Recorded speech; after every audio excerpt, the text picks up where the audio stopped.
I know I have yet to put up my second part of demonic possession, but I wanted to go ahead and put up my presentation on Satan before we get into more of the demonic possession, just so you understand who it is that we're really talking about and Satan's personification and depiction in all of history, basically.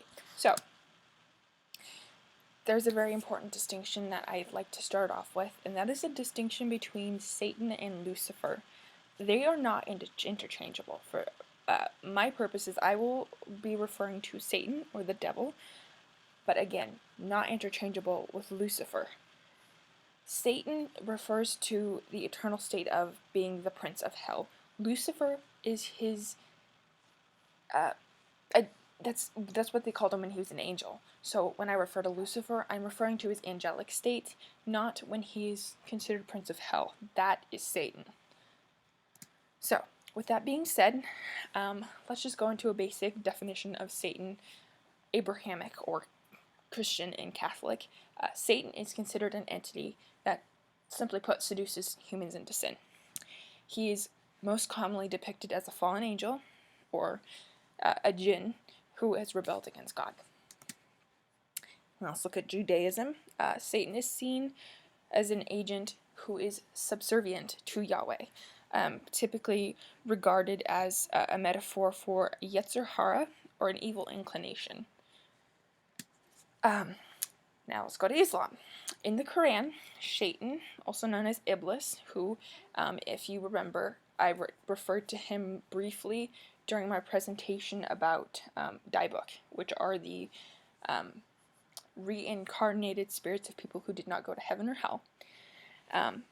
Anyway, back to Iblis, an entity made of fire who was cast out of heaven because he refused to bow before newly created Adam, and incites humans to sin by infecting their mind with waswas, or evil suggestions. The first appearance of Satan. So the first time we actually see any entity that resembles what we consider Satan first appears in the Hebrew Bible, known as Ha-Satan, or the Satan. He is a heavenly prosecutor, subordinate to Yahweh, who prosecutes the nation of Judah. If you remember, Judah was considered very evil in the heavenly court, and then tests the loyalty of Yahweh's followers.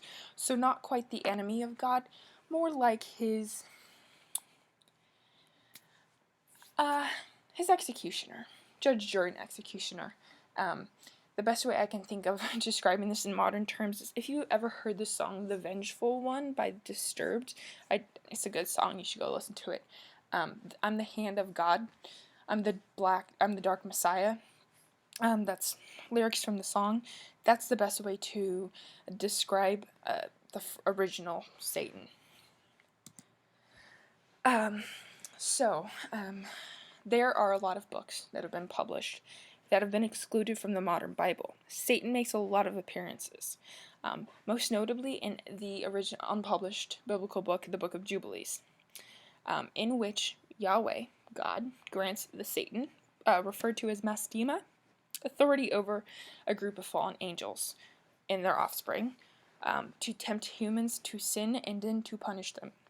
So as you can see, just taking a little break here, this is quite different from modern Catholic and Abrahamic views of who Satan is. Satan is depicted as the enemy of God, whereas in Judaism, in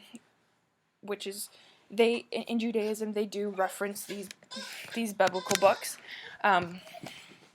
He's seen as a lieutenant of God, someone put in charge of punishing humans, rather than God being the heavenly judge, which is what we see in modern Abrahamic beliefs. Now we'll go on to appearance of Satan in the modern Bible. He's not mentioned by name, but his first appearance is in the Garden of Eden, as the serpent that tempts Eve to eat from the tree of knowledge of good and evil. He then appears in the desert in the book of Matthew to tempt Jesus. He then later appears as the Great Red Dragon, is subsequently defeated by Michael the Archangel, and finally in the book of Revelations, he is bound by Gabriel, the Archangel, after his defeat for 1,000 years, then is briefly released and finally cast into the lake of fire, more commonly known as the final defeat of evil. The validity and reputation of Satan.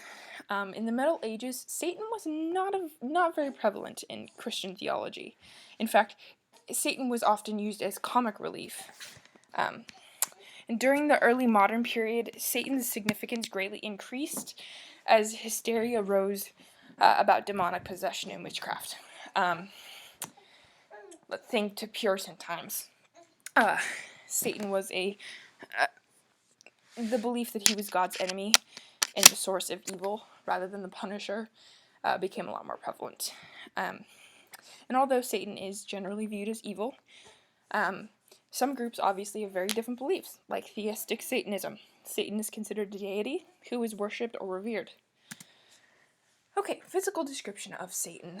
Satan is never actually physically described in the Bible, but in modern Christian art, he's depicted as having horns, cloven hooves, unusually hairy legs, sometimes a tail, often naked, carrying a pitchfork, and sometimes his skin is actually red. And these descriptions actually derive from earlier depictions of pagan gods, like the god Set, who is the Egyptian god of revenge, or Pan, who is a Greek god, or Poseidon. Satan is also very prevalent in literature. So Dante's Inferno, Faust, classic Faust story, John Milton's book Paradise Lost and the Paradise Regained, William Blake's poems, and numerous TV shows and movies.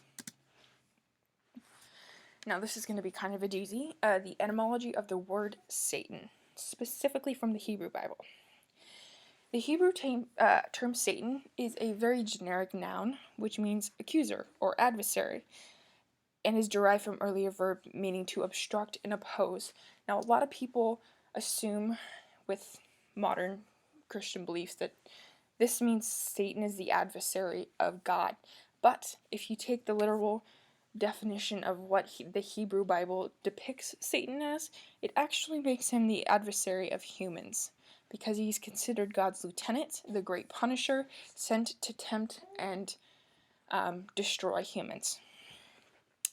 Earlier books in the Bible, in the Old Testament, such as 1 Samuel, the term is used to describe human adversaries.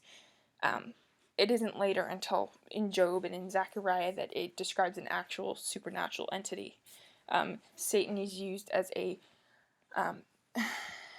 non-formal noun, so not as a specific entity, but as a term for someone that is an adversary.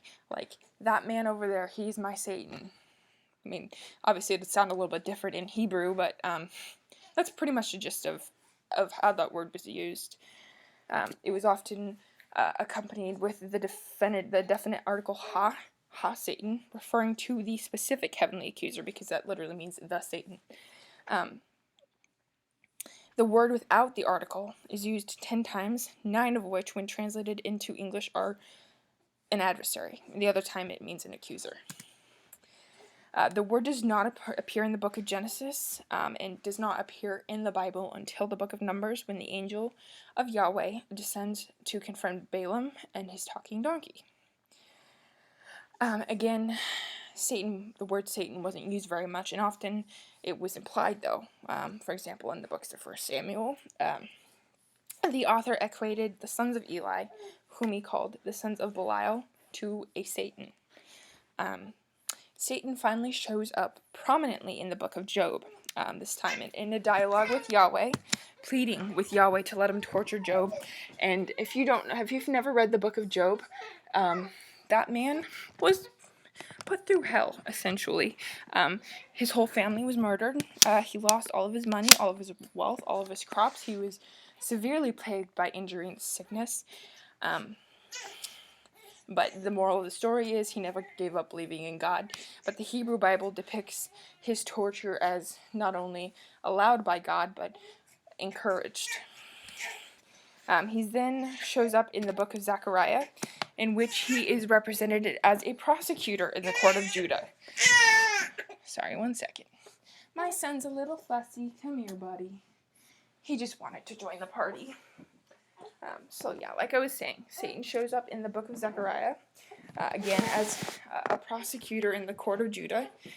In this scene, Yahweh rebukes Satan and orders new clothes for Joshua, which is a representation of granting forgiveness for all the sins of Judah.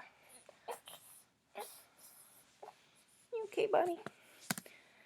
Alright, and that is where we're going to end our first part of Satan, which is probably good because my son's getting a little impatient. But join us back and we will continue. Thank you for watching, everybody.